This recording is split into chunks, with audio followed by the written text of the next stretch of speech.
Before the summit began, when the Chinese president decided not to attend the Delhi G20, it was seen as a snub to India.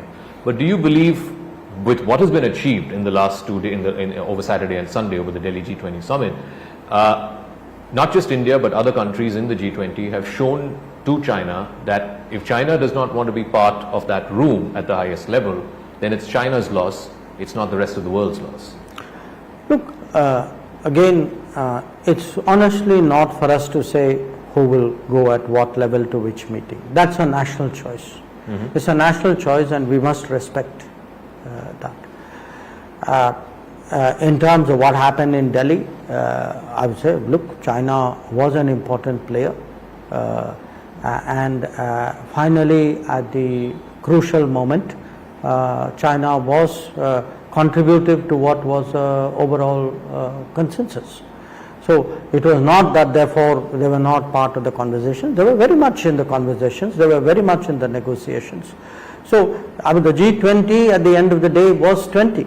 Every one of them, played their part, their full part in that. So beyond that, what call any country takes about the level, I think that's for them to weigh the merits of it. Because as a big advocate of multilateralism, going forward, do you see sort of competing multilateralisms? There are institutions like the G20, World Bank, IMF, etc., which one set of countries will be gung-ho about, and there are groupings like the BRICS and the SCO, where China may want to take the lead on. Do you see sort of competing multilateralisms happening? Well, I would one say that from our G20 summit, this G20 summit, yes, the New Delhi G20 summit, first of all, it's good for multilateralism. It is. It's good for multilateralism because the sense over the last many years has been, it's impossible to get everybody in the room to agree.